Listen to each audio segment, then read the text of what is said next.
Bien, buenas tardes, estimados alumnos.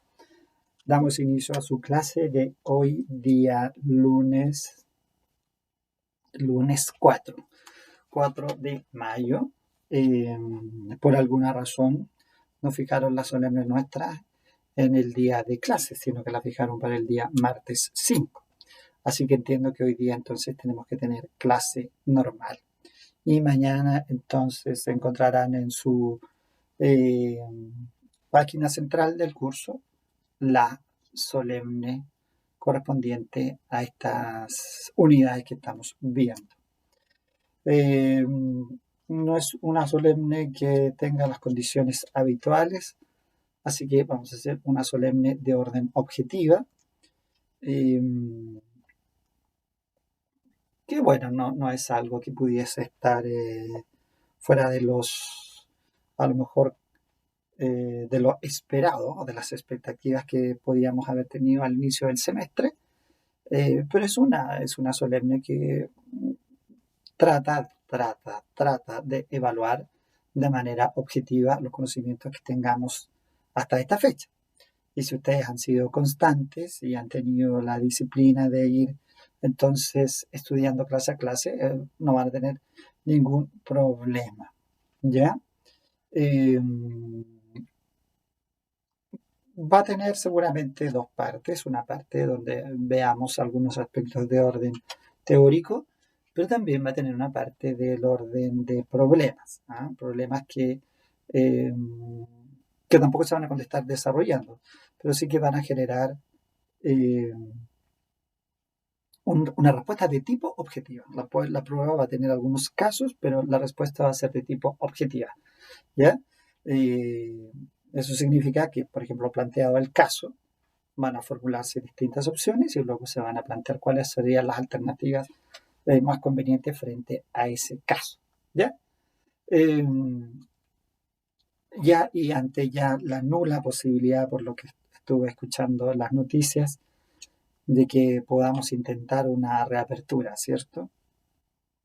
Veo que se alejan esas posibilidades, dado que, sobre todo Santiago, tiene una población de personas en extremo porfiadas que han provocado que obviamente no se esté pudiendo controlar la situación. Lo que demuestra obviamente y lo que hemos conversado ya reiteradamente es la falta de empatía que tiene nuestra ciudad de Santiago, lo que de alguna manera también demuestra que nunca parece que fuimos tan solidarios como parecía. ¿Mm? Porque si fuésemos así no habríamos tenido este problema, ¿cierto? Si fuésemos disciplinados no habríamos tenido este problema. Lo que de alguna manera también va demostrando que a veces eh, los que vivimos en esta ciudad decimos más cosas de las que hacemos. Somos una raza poco honesta en ese sentido. ¿Mm? Pero bueno, por ahora a seguir cuidándose. Lo importante es eso, lo importante es seguir cuidándose. Si el resto no respeta, uno que respete, ¿cierto? Respetar cuarentenas, respetar cuidados, entender que la situación no es fácil y bueno, que Dios nos ampare, como dice la autora Paula, esa cosa tan para algunos lúdica y tan a lo mejor de programa de quinta categoría para algunos, no se dan cuenta a veces la riqueza que tiene en las palabras, ¿no? Y la oportunidad. Yo siempre ponía énfasis en una, ¿cierto? Que era edúquese lo más que pueda, que parece que a este país le falta mucho. Vamos en retroceso. ¿Mm? Vamos en retroceso. Y en el caso nuestro sería gravísimo. Sería gravísimo porque ya la justicia es mala en nuestro país, de manera que si hacemos un ejercicio malo, o sea, es peor. Y ahí sí que somos causantes y culpables. Así que por favor, ustedes no entren en esa dinámica. ¿Mm? El estudio, la educación es lo que va a poder sacar a mucha gente. a mucha gente de la pobreza, pero cuando eso no se entiende, es difícil. Pero bueno, a lo edúquese lo más que pueda, agreguemos que Dios nos ampare, porque así como vamos, no sé qué se puede esperar, al menos de este mes de mayo. Bueno, dichas las palabras que siempre son importantes y esperando que estén bien, obviamente, porque no hemos tenido esa interacción, no me ha llegado noticia. Sepan que si alguien tiene noticias de alguien que está mal o si ustedes tienen a alguien que está enfermo, bueno, háganlo saber, porque siempre es importante, siempre se puede apoyar, siempre hay una, no sé, una palabra, a lo mejor alguna necesidad que se pueda eh, ver entre todos, qué sé yo, como curso. Eso es importante, o sea, independiente de que no estemos con esta fluidez de las comunicaciones, pero cuando hay una necesidad, si la necesidad se comunica, hay posibilidad a lo mejor de hacer más. ¿Mm? Y a los que tienen familiares enfermos, bueno, mandarles un ánimo de que, bueno, que siempre, siempre está esa energía de parte de nosotros, esa oración, esa buena vibra, esa buena onda como ustedes estimen más cercano, que es enviarle un, digamos, una avenida, diría el Código Civil ahí, una fuerza grande de recuperación. ¿Ya? Bueno, dicho esto, y dado que nuestra prueba es mañana, entonces veamos el tema que nos convoca para hoy. Ya la semana pasada estuvimos viendo esto de la clasificación de las asignaciones, que es un poco, eh, yo diría, en este desorden que tiene el derecho sucesorio nuestro, es la parte de las instituciones que se miran por el lado de, eh, diría yo, de no una estructura cronológica, sino como el análisis de instituciones que derivan del vocabulario que usamos en sucesorio. Nosotros por eso analizamos primero la sucesión y sus características, después analizamos el derecho real y sus características, y después analizamos las asignaciones y el asignatario. ¿Se fijan? O sea, aquí no hay una estructura a lo mejor tan clara como el acto jurídico, en que uno dice voluntad, objeto, causa, capacidad, ¿cierto? Aquí no. Aquí analizamos conceptos que intervienen en esta dinámica de la sucesión. Hemos visto lo primero, los tipos de sucesión, características de la sucesión como modo de adquirir. Hemos visto el derecho real de herencia, hemos visto la asignación, el asignatario y ahora la asignación. Y con eso estábamos analizando finalmente la clasificación de las asignaciones. Hay una que queda como pendiente, pero es porque después la vamos a ver en detalle, que es cuando nosotros distinguimos entre asignaciones voluntarias y asignaciones forzosas. ¿Por qué? Porque las asignaciones forzosas son un capítulo del derecho sucesorio. Entonces, eso lo vamos a ver y ahí vamos a ver las partes eh, medulares de lo que es la legítima, la cuarta de mejoras, que son las dos asignaciones forzosas, porque obviamente los alimentos ya los hemos visto como una baja general de la herencia, y cuando se ven acá, se ven simplemente en sus aspectos, digamos, formales, porque ya los sustantivos lo hemos visto. En algo que sigue siendo una crítica habitual que yo sostengo, que no es mía, es una crítica que hacen los entendidos, así que por favor que no se entienda la soberbia de creer que yo pudiese tener un nivel de autoridad como para decir que esto es criticable. Pero lo ha dicho Ramón Domínguez, que es una voz autorizada respecto al derecho sucesorio y su decadencia. ¿Mm? Así que, si lo dijo él, me adhiero a la súplica de reforma. Bueno, dicho esto, nos corresponde ver, antes de entrar a esa parte que estamos mencionando de las asignaciones forzosas, los dos últimos derechos de sucesión indirecta. ¿Mm? Nosotros sabemos que por sucesión indirecta, lo que estamos diciendo es que en el fondo la persona que ha sido llamada a suceder por alguna razón no está. Ya hemos visto dos, ¿cierto? El derecho de transmisión, que se ve al inicio, y ahora y después vimos el derecho de representación, ¿cierto? El derecho de transmisión, cuando la persona efectivamente fallece sin haberse pronunciado en cuanto a si acepta o no acepta la herencia, y el derecho de representación, que está ahí definido en el 1984, cuando concurre en la herencia aquel que, respecto de cuyo padre o madre, si éste hubiese querido o hubiese podido, habría sucedido, ¿cierto? El derecho de representación. Bueno, estos dos, ¿por qué son indirectos? Porque efectivamente el llamado falta. El llamado falta. Concurren aquí, claro, transmitente y transmisor, ¿eh? Perdón, transmitente y transmitido. El transmitente es el que falta y entonces el transmitido es el que pasa a ocupar, en este caso, eh, el lugar, ¿cierto? La persona efectivamente fallece y luego la persona a que recibe esa herencia, la persona que efectivamente a quien le llega esa herencia, en esa herencia viene la decisión de aceptar. Pero él no era el primer escogido, sino que el escogido era el primero. Ese fue el llamado y ese no está.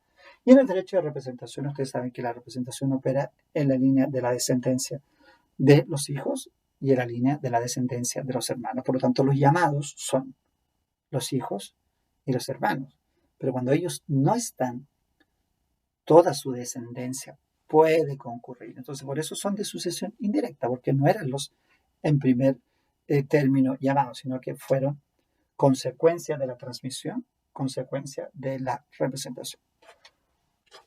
Ahora nos toca ver el derecho de acrecimiento.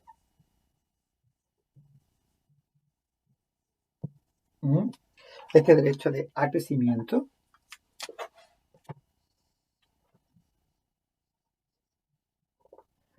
contemplado también por el legislador. Ahora, aquí la principal característica es que el derecho, o bueno, en realidad no es que diga yo la principal característica, pero una de las características que nos permiten analizarlo posteriormente y no al inicio, es que el derecho de crecimiento solo opera cuando ya estamos en presencia de una sucesión testamentaria.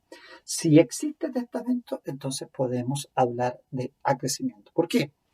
Porque el derecho a crecimiento es el derecho que tiene un asignatario de concurrir en la herencia a la que fue llamado otro que falta. ¿Por qué? Porque aquella parte que falta acrece a la de el que efectivamente concurre de manera indirecta, ¿cierto? Dos sujetos son llamados con el mismo, dos asignatarios son llamados bajo el mismo, a un mismo objeto, dice la ley, y si efectivamente son llamados a un mismo objeto, con derecho de acrecer, significa que uno de los dos que falte, efectivamente, hace que el otro lleve la totalidad de la parte. ¿Ya? Por eso es testamentario, porque aquí implica una decisión. Hay autonomía de la voluntad en el causante de decidir llamar a varias personas a una asignación. Ahora, esa asignación que hacíamos nosotros tiene ahí como entre sus primeras características o requisitos, ya entremos derechamente a esta parte, tiene que tratarse de una sucesión testamentaria, y lo que estamos diciendo, tienen que ser llamados a un mismo objeto. Porque obviamente que en un testamento pueden ser llamados distintos. Puede que yo llame y dejo a fulanito un tercio de mi herencia y llamo también a Pedro Juan y le dejo una casa. Entonces estamos diciendo que efectivamente hay varias personas que son llamadas de una sucesión, pero para que se cumpla y opere el acrecimiento tienen que ser llamados a un mismo objeto.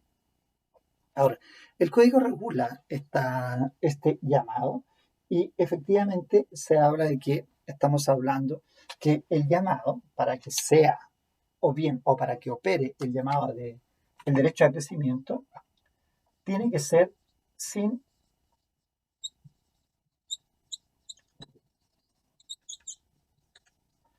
designación de cuota. Eso es importante. estamos hablando de personas, porque aquí hay algo en el derecho sucesorio que uno tiene que siempre sacarse de la mente, que cuando estamos conversando de estas cosas, estamos hablando de eh, personas que no tienen asignatarios forzosos.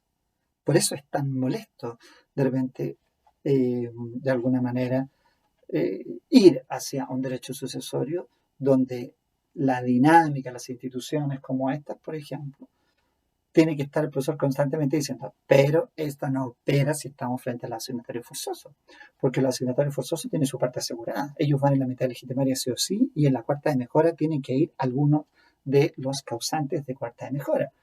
Entonces todo esto, en ese caso, deja de operar. ¿Cuándo opera? Cuando estamos en la cuarta de libre disposición. Ahí se puede dejar esto, ¿no?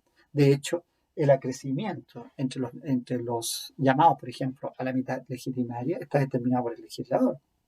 Si el legislador dice que son 3 los hijos llamados efectivamente a la mitad legitimaria, porque son hijos, por ejemplo, cualquiera de los dos que falten, el otro se lo lleva todo. Y punto. ¿Me entiendes? Entonces, bueno, aquí estamos en una situación en la que efectivamente una persona tiene posibilidades de hacer varios llamados en su testamento, y aquí el abogado, la abogada que está redactando el testamento tiene que ver si se trata de una persona que efectivamente no tiene eh, asignatarios forzosos.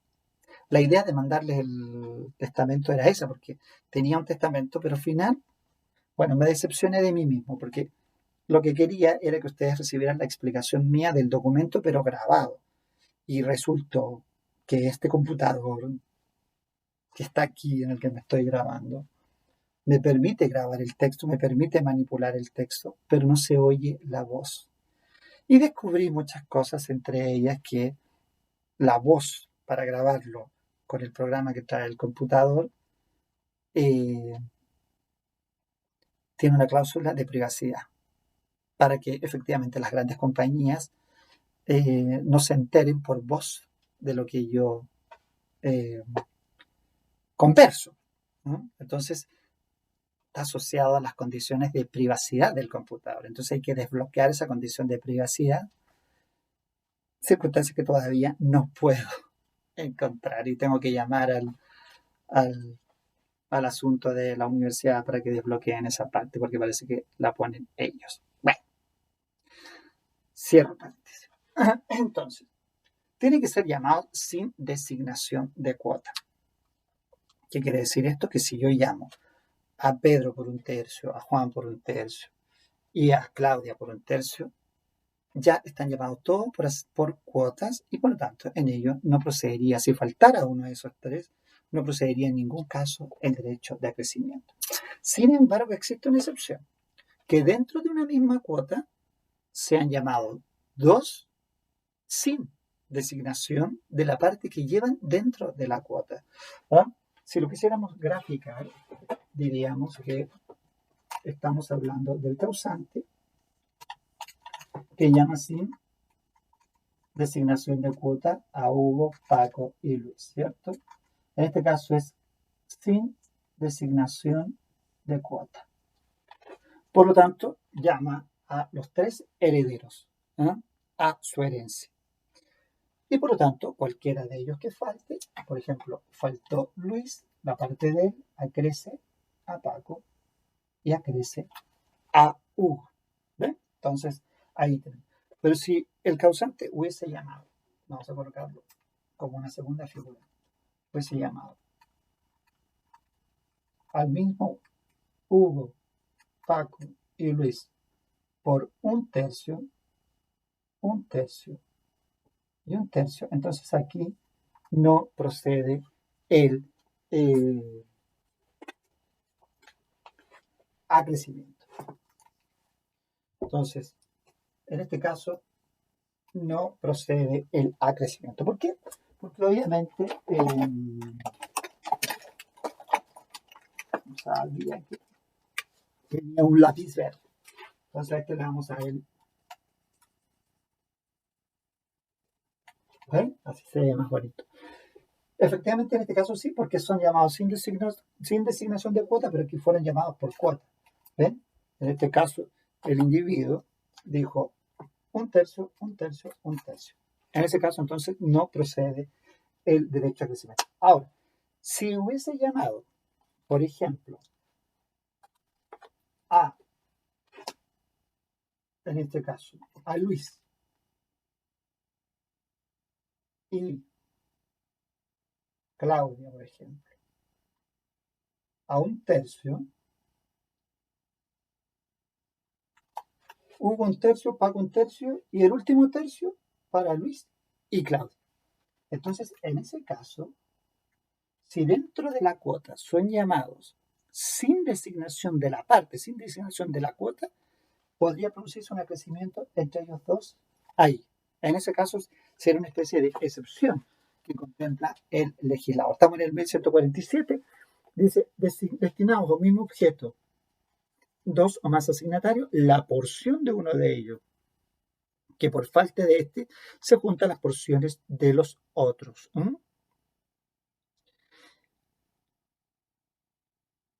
Y por último, en el 1148, el segundo inciso dice, si se asigna un objeto, se supone que estamos hablando del derecho a crecer, a dos o más personas por iguales partes, habrá derecho a crecer. ¿Por qué el legislador tuvo que hacer esa parte?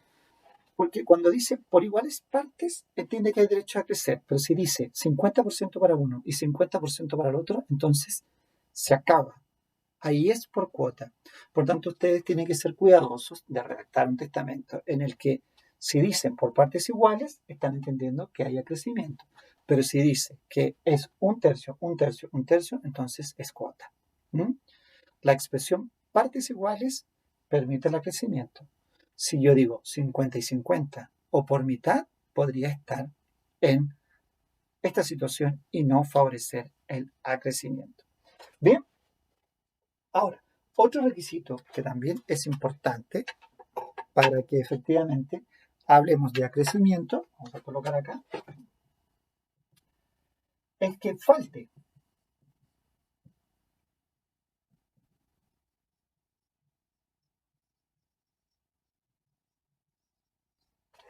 Que falte el asignatario, obviamente, ¿no? Porque aquí, si falta Luis, entonces entrará Paco y entrará Hugo por la parte, por la porción que le correspondería a Luis que no va. Ahora, ¿cuáles serían las situaciones por las cuales efectivamente Luis podría no estar?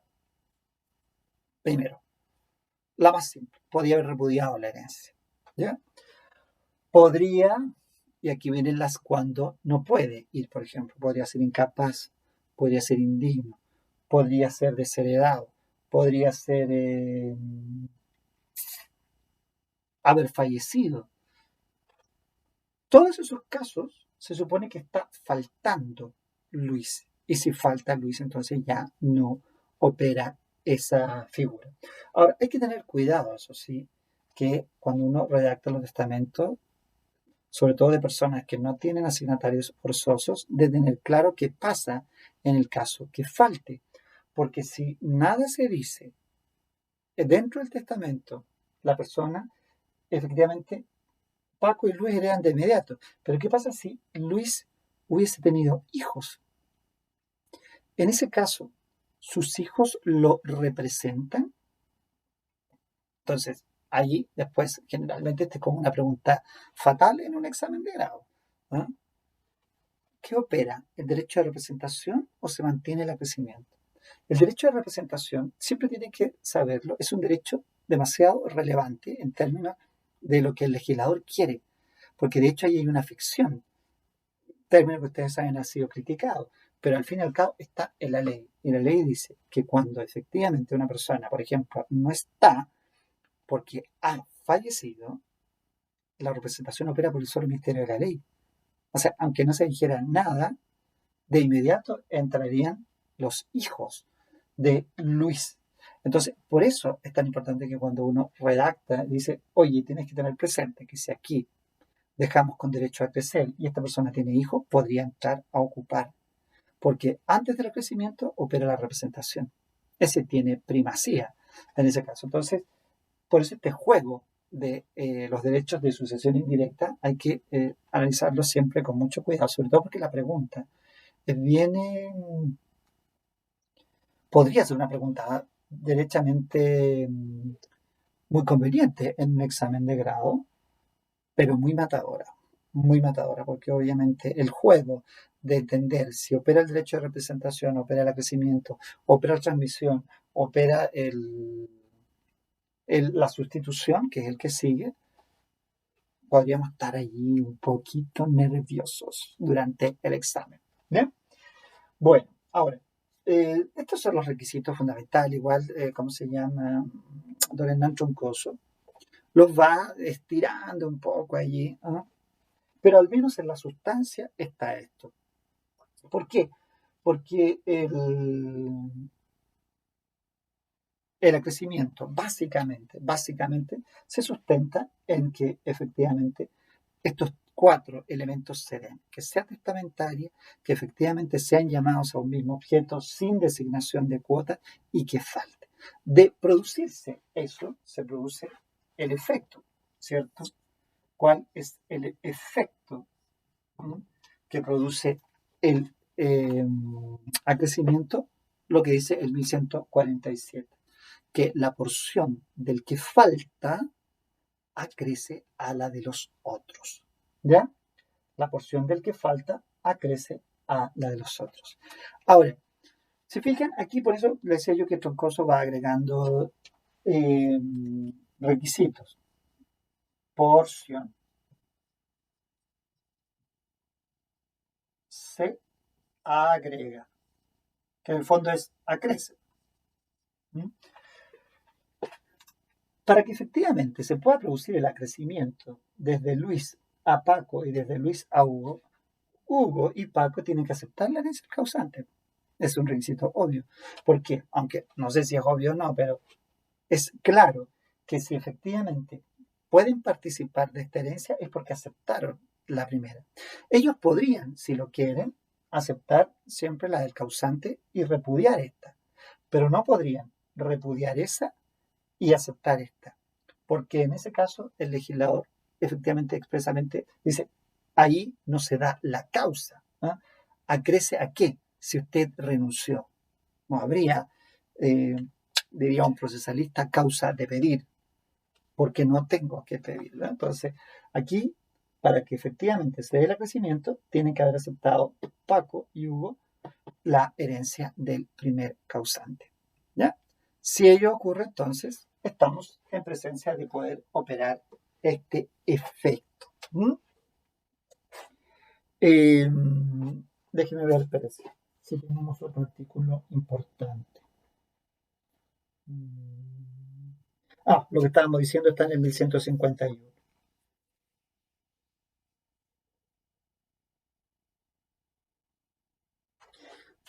Otra coincidencia más se podría dar en acrecimiento y transmisión.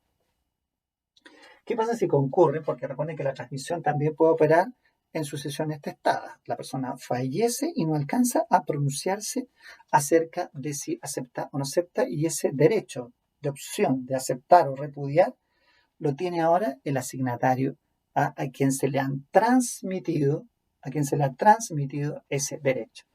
Entonces, ¿es compatible con el acrecimiento? Bueno, aquí hay que ver. Imagínense que Luis muere y no alcanza a pronunciarse si acepta o no acepta la herencia del primer causante. Entonces, en ese caso, el derecho se transmite a quien pueda estar allí, ¿ah? En la calidad de aquel que recibe los derechos que venían en la herencia. Si así ocurre, es decir, que está operando una transmisión porque falleció sin haberse pronunciado, esa transmisión excluye de inmediato al acrecimiento. Entonces, es el juego que uno tiene que tener presente y estar muy claro a la hora de responder. En el caso de representación y transmisión, ¿cuál es el campo en el que pueden coincidir? Testamentario. Esta de manera excepcional y este por regla general, porque puede operar en ambos casos. Pero en el caso de concurrir con el acrecimiento, primero opera la transmisión o el derecho de representación. Incluso en el caso de la transmisión y el de representación, opera la representación. ¿Por qué? Porque esta es una ficción legal. Por tanto, si hay descendencia, se entiende que ya no falta el llamado. ¿Eh? El representado ya no falta en ese caso. Bien. Bueno, seguimos adelante entonces con estos derechos de transmisión, de sucesión indirecta, perdón. Creo que hasta allí está lo fundamental que debemos saber de aquí. ¿Mm? Creo que el código no nos aporta nada más en ese sentido. Bien, pasemos entonces ahora al siguiente. Vamos a aprovechar el próximo video entonces para hablar de eso. Así no queda tan pesado. Nos vemos en el siguiente video.